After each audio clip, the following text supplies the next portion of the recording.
शैक्षणिक सत्र शुरू होने के साथ ही निजी स्कूलों की मनमानी भी शुरू हो गई है।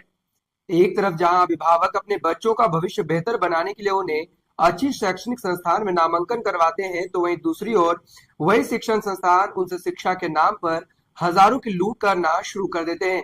और ये लूट करने के लिए ये लोग एक तरीके नहीं बल्कि कई तरीके अपनाते हैं।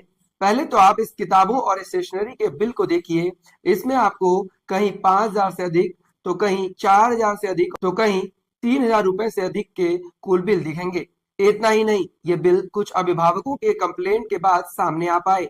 वहीं अगर अन्य अभिभावकों की बात करें तो वो भी इस लूट का शिकार हो रहे हैं, लेकिन वो आवाज उठाने से कतराते हैं।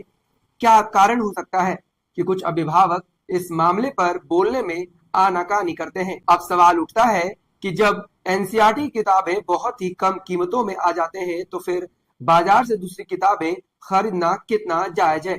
और वो भी तब जब एनसीईआरटी की ओर से आदेश जारी किया जाता है कि कोई भी स्कूल 1 से 8वीं तक की सिर्फ एनसीईआरटी किताबें अपने स्कूल में बच्चों को पढ़ाने के लिए इस्तेमाल में लाए। लेकिन इसके बाद भी अगर इस आदेश पर कोई स्कूल कायम नहीं रहता है, तो उस पर कार्रवाई कब की जाएगी? वो एनसीईआरटी के अलावा कोई दूसरी किताबें नहीं चला सकता। लेकिन इस आदेश के बाद भी कई स्कूल ऐसे हैं जो इस पर काम करते नहीं दिख रही, लेकिन इसके बाद भी कार्रवाई के नाम पे खाना पूर्ति भी नहीं होती दिख रही। वही अगर उदाहरण के तौर पर अगर बात करें तो एनसीईआरटी किसी एक क्लास की किताबें करीब 1,000 रुपए में उपलब्ध हो जाती है। तो इससे करीब 4 गुना कीमतों में अगर अभिभावक किताबें खरीद रहे हैं, तो ये लूट नहीं तो और क्या है? बात यही खत्म नहीं हो जाती। निजी स्कूलों में मनमानी हर साल 1 अप्रैल से शुरू होने वाले नए सत्र के लिए किताबों और फीस के नाम पर अभिभावकों से ठगे जाते हैं। अब सवाल उठता है कि क्या इस पर कभी कोई कार्रवाई हुई? तो जवाब मिलेगा नहीं। लेकिन इस मुद्दे पर झारखंड विधानसभा में बहस जरूर हुई।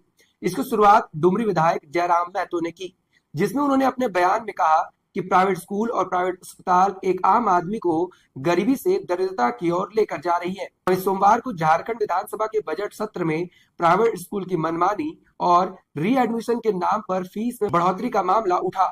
इसके बाद विधानसभा में ध्यान आकर्षण के माध्यम से भाजपा की झरिया विधायक रागिनी सिंह ने कहा कि प्राइवेट स्कूल में रीएडमिशन के नाम पर हर साल 10 से 20% तक फीस बढ़ोतरी की जाती है। इतना ही नहीं, किताबों में भी कमीशन वसूलने का काम होता है।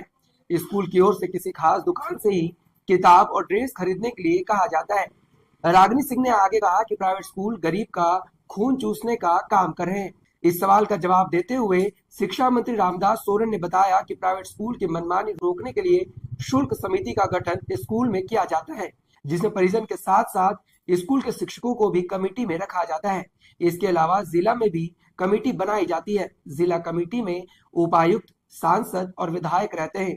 और इसके आगे मंत्री रामदास सोरेन ने कहा कि कमेटी चाहे तो स्कूल प्रबंधन पर 2.5 लाख तक का जुर्माना भी लगा सकती है। लेकिन सवाल उठता है कि विधानसभा में इस बात का जिक्र तो होता है, शिक्षा मंत्री कार्रवाई की बात भी करते हैं, लेकिन इसके बाद भी धरातल पर चीजें वैसे ही चल रही हैं जैसे कि कई सालों से चलता हुआ आ रहा है। वही इस मामले पर झारखंड के कोडरमा जिले के अभिभावक संघ की ओर से डीईओ और उपायुक्त को 9 बिंदुओं पर ज्ञापन भी सौंपा गया और संघ की ओर से यह कहा गया कि अगर 1 हफ्ते के अंदर इस पर कोई कार्रवाई नहीं की जाती है तो वह लोग आंदोलन के लिए मजबूर होंगे।